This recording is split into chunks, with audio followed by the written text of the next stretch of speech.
Olá, assinantes do Panorama Farmacêutico, sejam bem-vindos a mais uma edição do programa Panorama Talks, dedicado ao mercado de medicamentos de especialidades.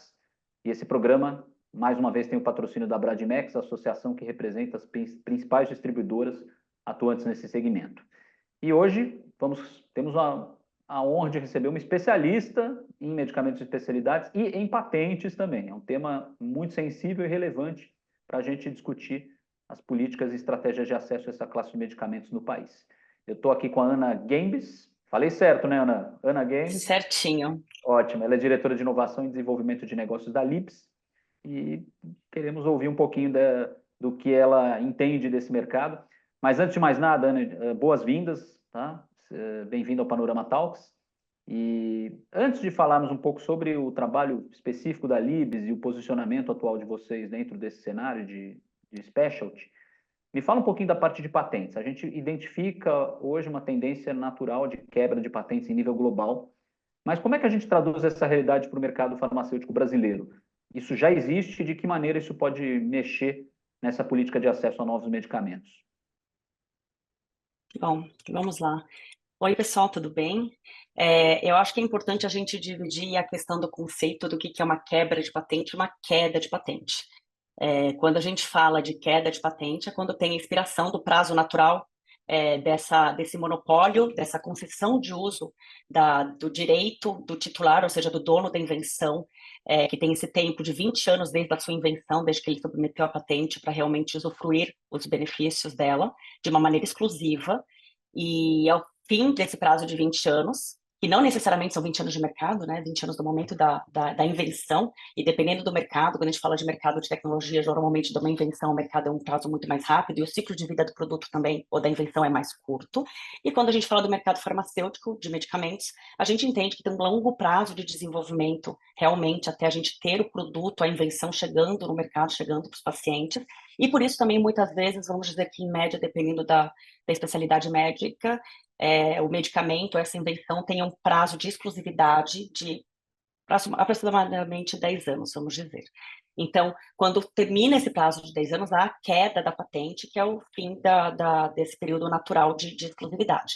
Quando a gente fala de quebra de patentes, é uma situação mais rara de acontecer, que muitas vezes ela é confundida com o que a gente fala de licença compulsória, onde tem alguma questão de, sendo um pouco mais técnica, de pandemia, outras situações excepcionais, como acesso insuficiente, etc., onde há uma necessidade pública de um maior acesso a esse medicamento. Então, nesse sentido, isso é super raro de acontecer, são excepcionalidades. O detentor da patente, o inventor, ele ganha royalties, e nisso também as outras empresas do mercado, o governo ganha o direito de exploração, como, por exemplo, aconteceu com o Efavirenz aqui no Brasil, pela questão da epidemia do HIV, e isso são casos raríssimos, isso foi na década de 90, que acontecem em outros países. Mas é importante dizer que, com a queda de patente, realmente, a gente vê que há um aumento de acesso aos medicamentos, há um equilíbrio entre realmente toda a questão da invenção, da inventividade, porque a gente, com a patente, ela é importante porque dá segurança jurídica para quem inventa a tecnologia, investe nela, mas, ao mesmo tempo, você permite um maior acesso e uma maior competitividade de mercado, uma vez que a patente cai, onde a gente consegue ter uma sustentabilidade de todo o ecossistema da saúde, ampliação de acesso a tratamentos, redução dos valores de medicamentos, é uma questão de oferta e demanda.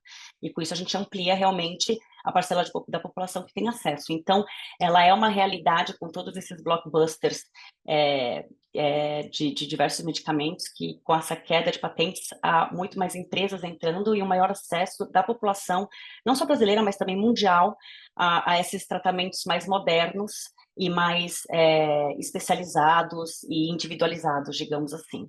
Então, eu diria que como é que o Brasil, por exemplo, está se adaptando a esse novo cenário? Eu diria que a indústria brasileira, historicamente, ela se desenvolveu em cima disso, desenvolvendo produtos similares. Então, onde as indústrias multinacionais se desenvolveram justamente com esses blockbusters em produtos inovadores, de invenções únicas e patenteadas, uma vez com a queda de patente, surgiu a oportunidade para as indústrias nacionais entrarem nesse novo ramo e ampliar o acesso a medicamentos no país. Mas é um modelo de negócio que também é muito rentável e muitas multinacionais agora também têm entrado nesse novo modelo. Por exemplo, quando a gente fala dos biosimilares, há uma tendência de várias empresas multinacionais globais entrarem também, ampliando o acesso à população com medicamentos muito mais baratos. Legal, Ana. Acho que essa visão foi muito interessante, essa distinção técnica também, para que os nossos espectadores fiquem bem esclarecidos em relação a esse tema. Agora, analisando essa realidade e a capacidade que o Brasil tem de absorvê-la também, que áreas terapêuticas você enxerga que devem ganhar mais relevância a partir dessa nova realidade?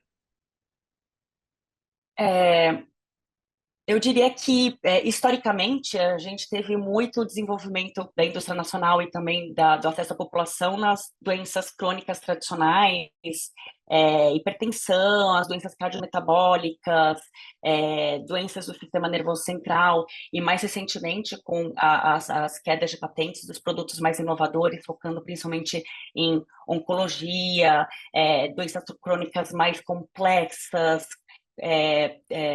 doenças autoimunes e até mesmo doenças raras. Então, eu entendo que essas áreas terapêuticas, onde hoje a gente muitas vezes tem tratamentos únicos ou muito caros, elas realmente vão ganhar cada vez mais relevância, ou seja, esses pacientes que antes hoje têm, por exemplo, pouquíssimas opções de tratamento, com essa nova realidade vão ter mais opções e a um preço muito mais acessível. E isso também vai desonerar o sistema público de saúde, e o sistema privado, porque também os pagadores, quando a gente fala de doenças, por exemplo, oncológicas, eles também vão poder desonerar os cofres públicos, digamos assim, quando for o sistema público de saúde ou quando for o sistema privado, para poder investir também em novas tecnologias, porque a tecnologia sempre vai avançando.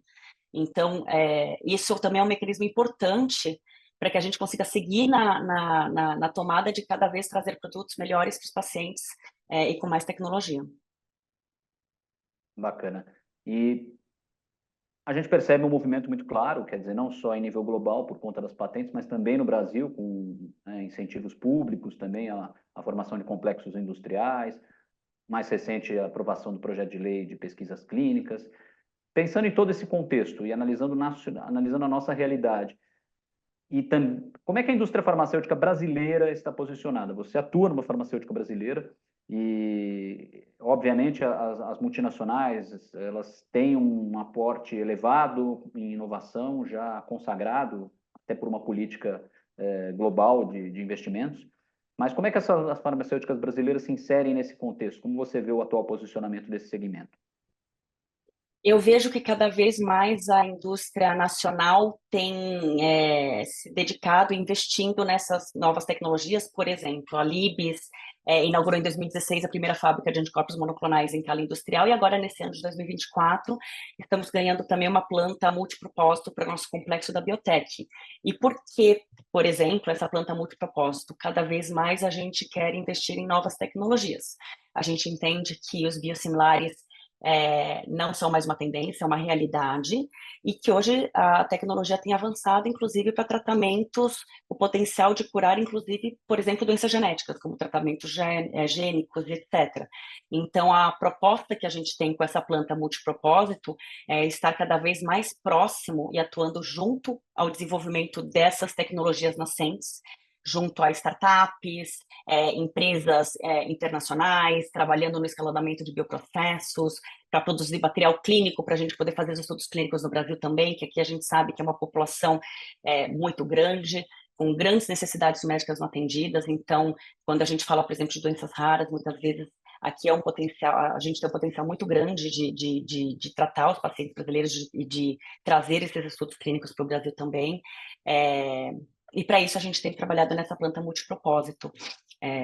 Desde que a gente iniciou com a Biotech, a gente investiu 25 milhões de reais, e até o momento que a gente tem hoje transferido, se fabricando aqui dentro, é o nosso rituximab, que é o Vivaxia. Hoje a gente já produziu mais de 3,5 toneladas do IFA do rituximab e também, mais recentemente, o bevacizumab, que é o último lançamento, que é o Elovir. Além de outras discussões que a gente tem tido com empresas, startups, de fora e também do Brasil, e junto a alguns órgãos de pesquisa para a gente fazer e auxiliá-los no desenvolvimento dessas novas biomoléculas para a gente conseguir entrar em estudos clínicos.